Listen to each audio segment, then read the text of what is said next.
hearing of our proposed measure on the military and uniformed personnel pension reform. As reiterated by our fiscal managers, we are pressed for time. The passage of the MUP pension bill or pension reform bill is earnestly and urgently sought so as not to create any fiscal risks that may compromise the state's ability to fund both the MUP pensions and a credible defense posture. All of us here would agree that our shared objective is plain and simple. We must have a clear policy direction to guarantee that the pension requirement is sustainable for the next 100 years.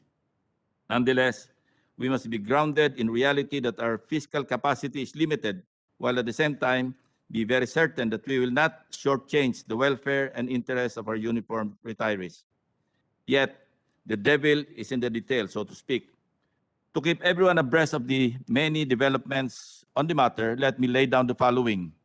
One, the ad hoc committee on the military and uniformed personnel pension system recently submitted for consideration of the plenary of the House of Representatives Committee Report number 1061.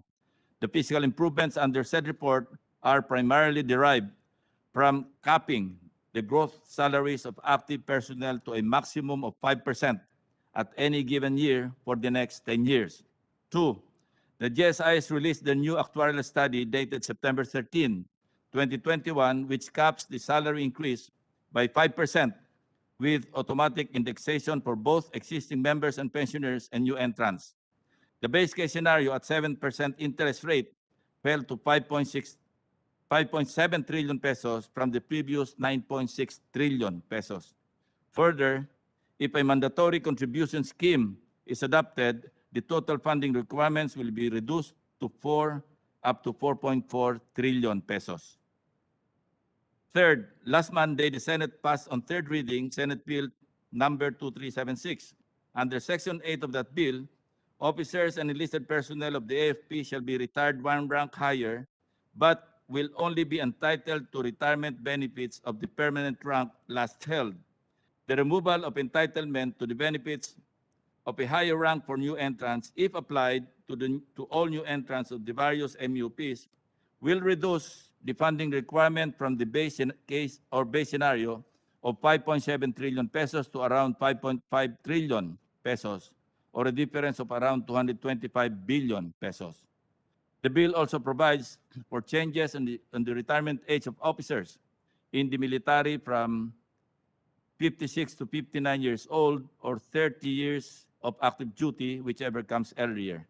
Nonetheless, the actuarial study indicates that changing the retirement age from 56 to 60, not 59, provides no substantial addition to the funding requirements, registering a mere 0.58% increase. Fourth and finally, considering the position of the majority, if not all, of the concerned agencies, that determination of the automatic indexation of all financial reforms should only cover new entrants. The GSIS study showed that the requirement will fall from 5.7 trillion to 2.99 trillion, though still higher than the 1.356 trillion pesos if the reforms are to be applied to all. While this representation refuses to drown you with numbers, much remains to be discussed in today's hearing. With that, let us begin.